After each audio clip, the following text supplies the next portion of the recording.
Hi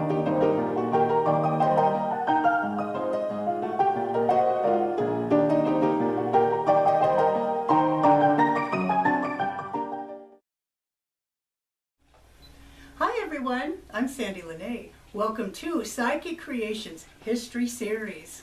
You are about to embark on a blast to the past.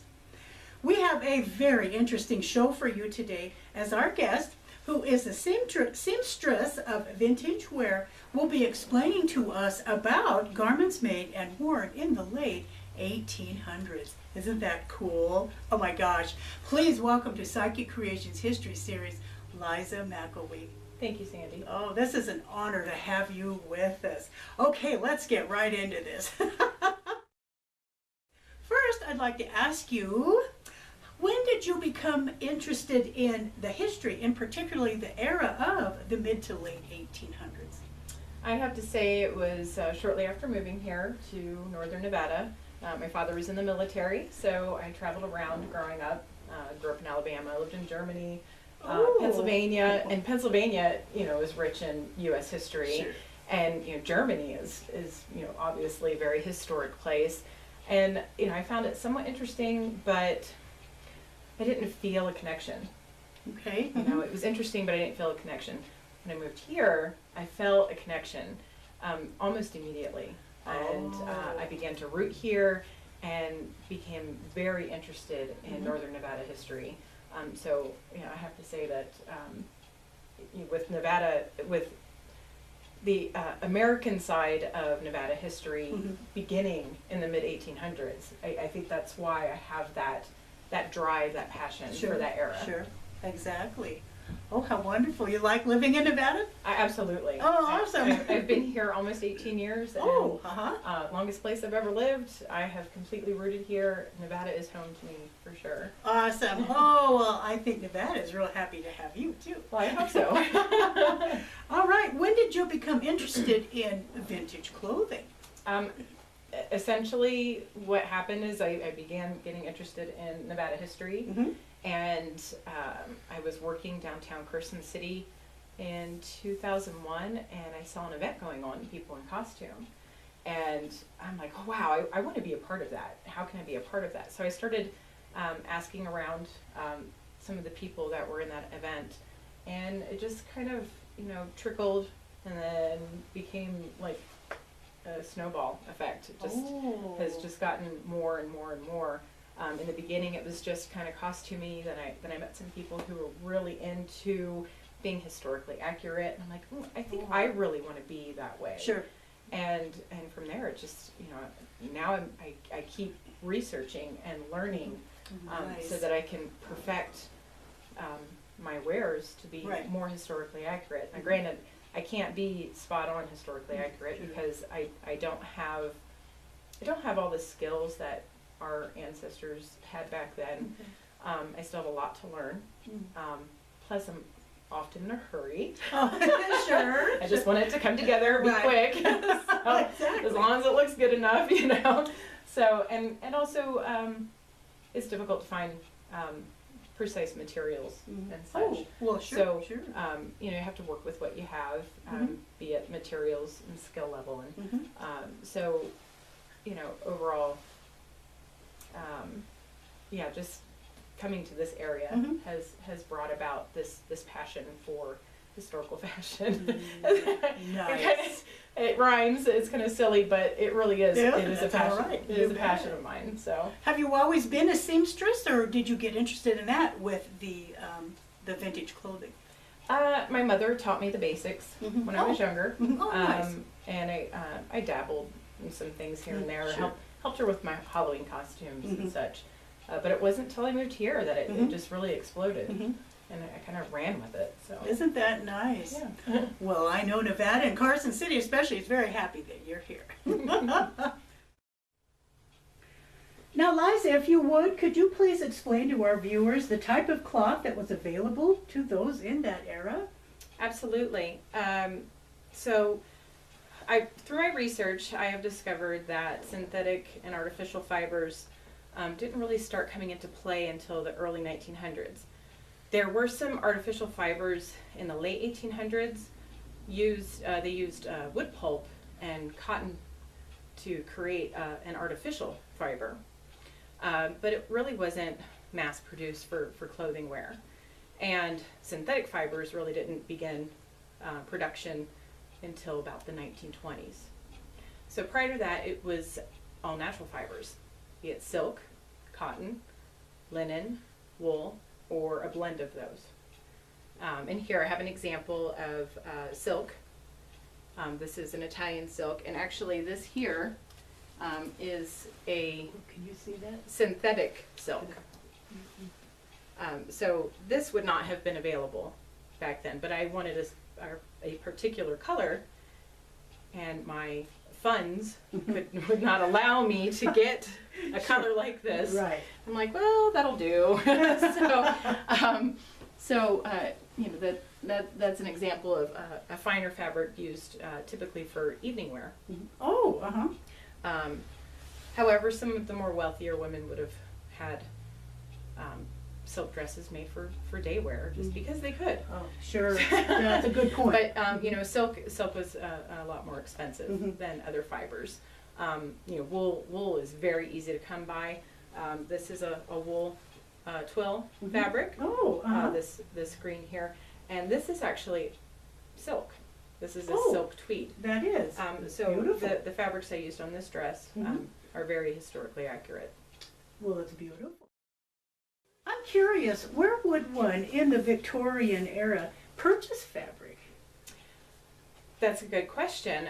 From what I have found, and what I understand through my research, is in small towns, fabrics would be brought in and sold at the local mercantile, or if you were lucky enough and lived close to a seaport, you could actually go down to the port as the fabrics were coming in on the ships. And granted, when you had the opportunity to do that, you actually got the fabrics at a much cheaper rate because you weren't paying for things to be brought inland. Good point. Another thing, and that's just for people who did their dressmaking at home or had a local dressmaker. By the 1880s, from what I have read, that there were some ready-made dresses available that you could order and have sent in locally, or the local mercantile owner would kind of go through and decide maybe what the local ladies would want to wear, and he would bring them in and have them in his shop already. Oh, okay. And then the local dressmaker would tailor them to fit, or you know, if you were talented enough, you would do that yourself. Oh, how interesting. Okay. That's very interesting. Now, what about clothing patterns? Could they be purchased, or did you draft them yourselves? So from, again, my research, now, I could be completely wrong. You know, I'm looking online, looking at published books. You know, only so much information has been, you know, trickled down through history and reported and stuff. So some of it is definitely our assumptions that have been passed down. But like I have studied 18th century wear, and they did what's called draping, where they would take the fabric on, they would have the woman standing, just like this dress form is here. They would take the fabric and lay it and start pinning, and I don't know how to do that. I would love to know how to do that. But they would, you know, they would pin it on her and, you know, make marks and cut it where they wanted the shape, where they wanted the neckline. They would gather it up where they wanted darts and seams and things like that. So that is a technique that was definitely used in the Victorian era. However, patterns were being made that you could purchase through your mercantile, or they did have catalogs. And here is an example. This is a reprint. Oh, look at that. Of the Butterick catalog. We have Butterick today. Yes. So in here it shows, I mean, they have numbers for each of the patterns that were available. Okay, and sure. So you could ask your local mercantile to have them brought in, or you can do mail order, because, you know, by that time we were having sufficient mail being transferred through the train and everything. Okay. So, oh, how interesting. and then this is another example. This is an original Peterson's magazine. So this is like the Ladies' Home Journal, the Godey's book. It's essentially the Bible for women. Oh, okay, sure. Back then. Sure. Not to offend anyone Right, for the sure. religiousness, but you know, like today we have our Vogue and our Cosmopolitan to refer to for modern fashion and Right. fashion trends and things like that. So essentially, that's what this book was. It was the modern fashion trends. Now this book is obviously very old. Sure.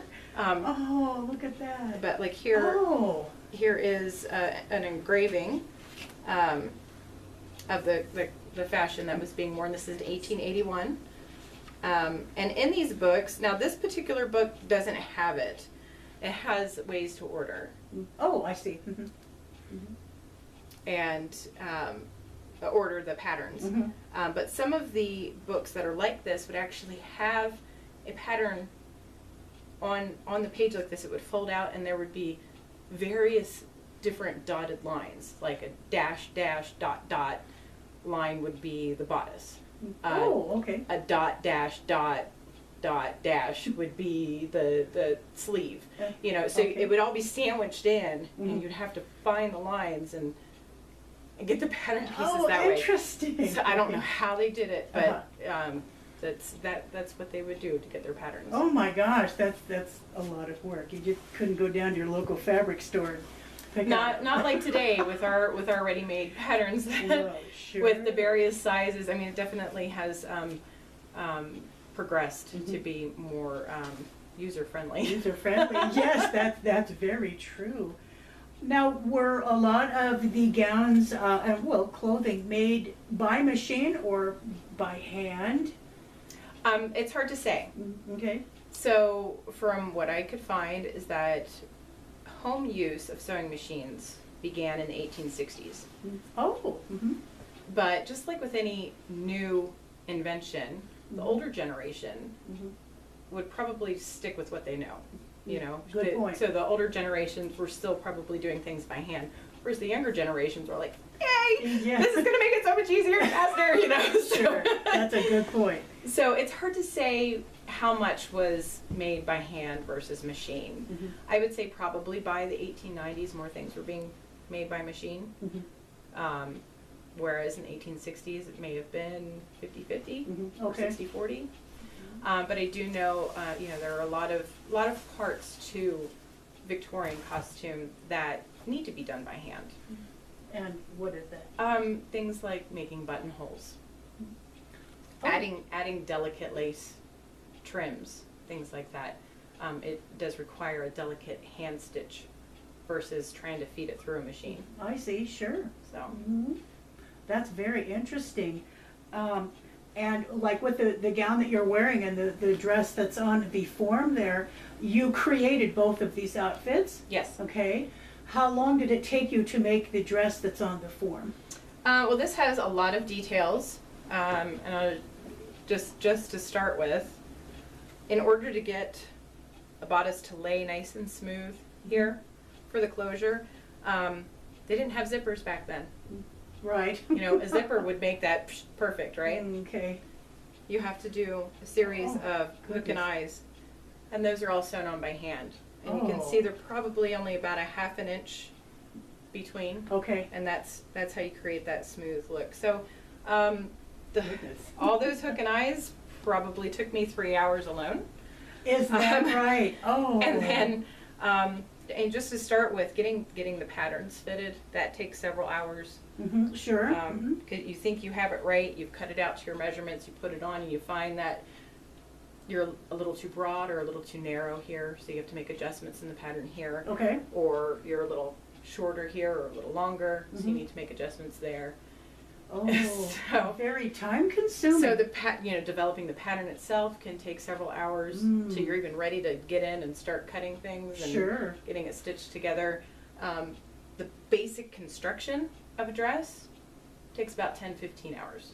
Really? Okay. But then you start adding in all the little details, the fitting, the trims, the hook and eyes, trim details in the hem of the skirt, you know, then it starts rolling into double or even triple Okay. the time Goodness of sakes. just the basic construction.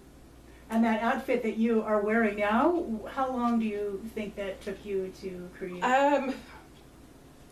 Since it wasn't a straightforward pattern, I had a lot of modifications to do, and the jacket itself still isn't quite perfect, but I was in a hurry to make it. It took me 5 days to make the jacket.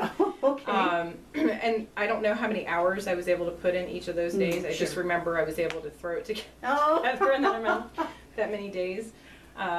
So, and the skirt, I think I did the skirt in a day, so maybe 8-10 hours. Okay. Because it's a really simple skirt till you know get the pieces cut out, make sure, because these have little stripes and stuff, try to get things to line up straight and everything. Sure. And doing the pleating in the back and the waistband, which half of that's stitched by hand, so that takes a little time as well. Sure, it does.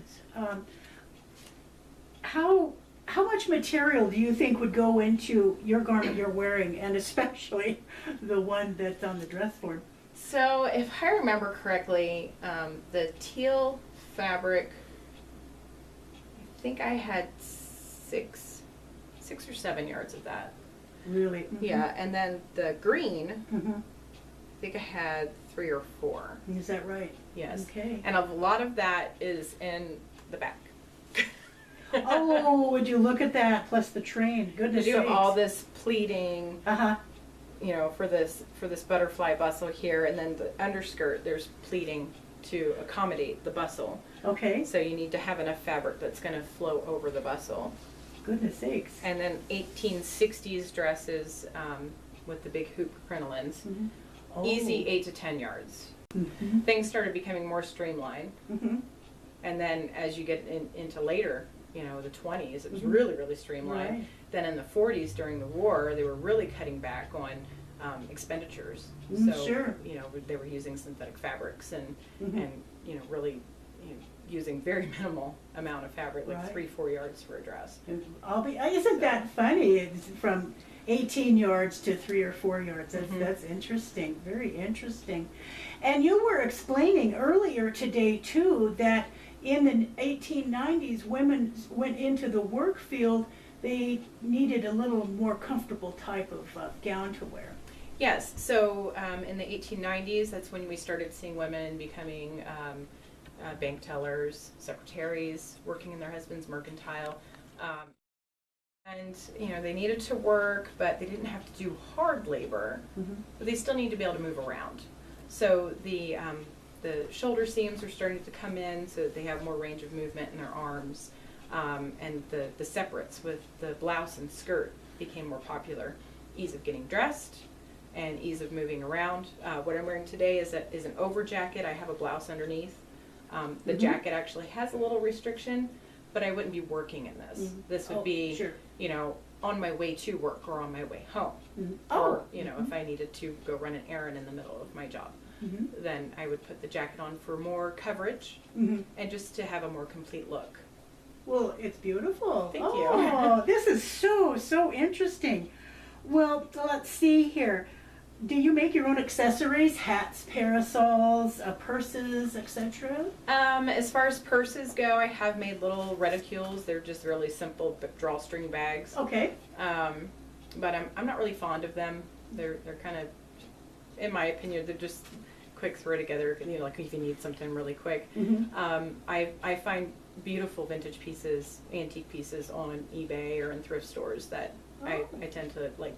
If there's a little damage on them, I'll mend them and use them. I give them more life instead of them just sitting there, you know, collecting dust. I like to use things. Sure. Well, sure. Until they can't be used anymore, then I'll preserve them. Right. There you go.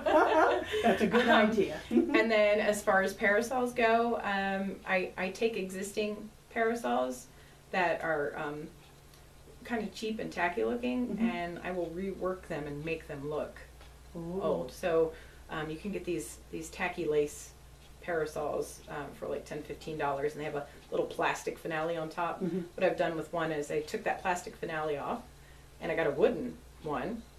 And I painted the whole thing. I took the lace off and made used that as a template to make a new cover for it, and then tea-dyed that lace and put that on there. And so I have a silk lining with a tea-dyed lace over it, and it makes it look a little more authentic. But I was lucky enough to find an actual beautiful antique parasol, and it's I should have brought it today, but it's very, very delicate, and I need to mend it now because I was only able to use it a little bit before it did start to split a little bit. Well, of so course. before it splits anymore, I want to be able to delicately take that apart and refurbish it, because the mechanism and everything is still sound, but it's a what they called a traveling parasol or a carriage parasol. It's a little smaller, and it has a folding mechanism where it collapses to like maybe this big. Is that right? Right. Oh, so how fun. And hats. Yes, I make hats. Oh, your hats are just beautiful. I love to make hats. It is it's one of those almost instant gratification projects, because it doesn't take me very long at all, and I get to be super creative with it, like this one here. So the base of this hat is actually an old Toby Keith hat that I wet and reshaped. Isn't that fun? And then added all this beautiful feather plumage. Sure. So the feathers over here, the darker brown is an antique. Oh. And the cream color is actually tea-dyed one. I got a white feather and I tea-dyed it. Oh, and then this pheasant here I got at Sportsman's Warehouse. Oh, well, that works. And then I made the little bow here. Isn't that beautiful? So, and then this hat here, this was actually a different shape at one point. It was actually like a 1950s little straw boater hat. Oh. I took it all apart and reworked it to get this higher crown here to be like 1870s, 1880s. And then added this beautiful feather here. Oh, that's really nice. A little bow. That looks like it fits your outfit that you've got on with the blue. This goes to my springtime outfit that I have, and it goes with a bustle. Oh, okay. And then this was a throw together hat. Oh, isn't that beautiful? So this is actual antique lace. Oh. It's all in the trims. You can hide the ugliest hat with the most beautiful trims, and you never know it's an ugly hat. Unless you look inside. Like I said, this was a throw together sandwich hat. So this was a little 10-inch round hat, and then a raffia fan. You know those little like heart-shaped raffia fans. Sure. And I kind of sandwiched it on there, and then stitched some satin on it, and then put this lace on it, and this beautiful antique feather, and. Well, that is absolutely gorgeous. Oh my gosh, what talent. I would never sell this to anyone. This is just mine. That's well, it's beautiful. Thanks. It's absolutely beautiful. Well, do you commission work? I sure do. Although I'm quite busy right now with things, I don't know that I would have time to do a full-blown costume for someone, but I can definitely give pointers and show them existing dresses if they want to buy, and then I could tweak them to make them look better, because that wouldn't take a whole lot of time as it would starting from scratch and getting perfect fitting and all that. That takes a lot of time. Oh, I can imagine. So I'm kind of out of that right now. However, if the right client came by, I would potentially entertain the idea of doing that. I definitely can do hats. Like I said, that doesn't take much time at all. So if you're just looking for that perfect custom hat to go with your dress, absolutely, I can do that for you. Nice. Well, can you give our viewers your contact information? Absolutely. So I can be found on Facebook at Eras of Enchantment, and my email address is liza412@hotmail.com. Thank you so much for that. You're welcome. Well, Liza, thank you so much for being on our show and explaining to our viewers your beautiful gowns and awesome hats. Well, thank you so much for having me. Thank you. All right. Now, if you would like to be a guest on Psychic Creations History Series, you can contact me at my website, which is www.sandypsychicstones.com, or at my email address, which is admin@sandypsychicstones.com. Once again, thank you so much. Thank you, viewers, for watching Psychic Creations History Series. And please remember, history created who we are today.